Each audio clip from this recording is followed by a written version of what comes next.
Сәлем достар, бүгін біз өте дәмді, қытырлақ, бюджетті продукт кететін хворст дайындаймыз. Ол үшін біз бір жұмыртқаға бір ас қасық қант қосамыз, 80 грамм сұйық май, шым-шым, тұз және 180 грамм шамамен 1 стакан жылы су қосамыз.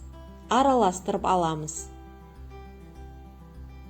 2 шай қасық разрыхлитель қосамыз. Және 350-400 граммдай ұн қосып, жұмсақ қамыр илейміз. Видеода көрсетілгендей. Қамырды 15-20 минутқа тынықтырып қоямыз. Енді қамырды 4 бөлшекке бөлеміз. Әр бөлшекті жайып аламыз, жұқа етіп.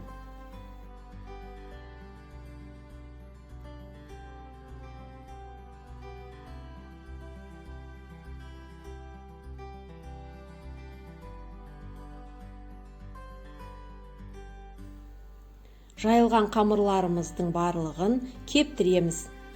30 минут көлеміндей. Өздеріңіз байқап көресіздер, қамыр кепкен құрғақ болу керек. Кескен кезде жабысып қалмау үшін.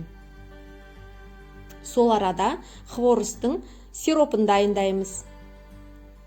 250 грамм суға 200 грамм қант қосамыз. 1 ас қасық бал қосамыз. Егер болса, болмаса қоспаңыздар да болады. 20 минуттай қайнатамыз, қоюланғанша. Кепкен қамырды ораймыз. Видеода көрсетілгендей. 5-6 сантиметр ұзындықта. Енді оралған қамырымызды 1 сантиметр қалыңдықта кесеміз. Видеода көрсетілгендей. Кескен хворстың арасын ашамыз. Барлық процесс видеода көрсетілген. Жанын кішкене қаттырақ қысамыз, жапсырып қоямыз. Қуырған кезде ашылып кетпеу үшін. Хворстарымызды дайындап алдық. Енді майымызды қыздырамыз.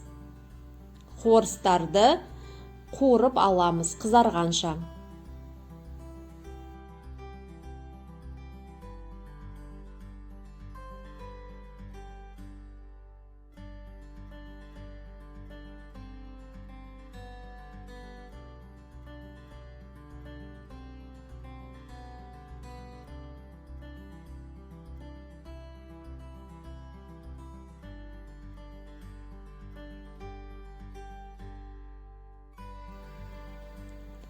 Дайын болған хворстарды сиропқа малып аламыз, немесе сиропты үстінен құйсаңыздар да болады, өз қалауларыңыз біледі.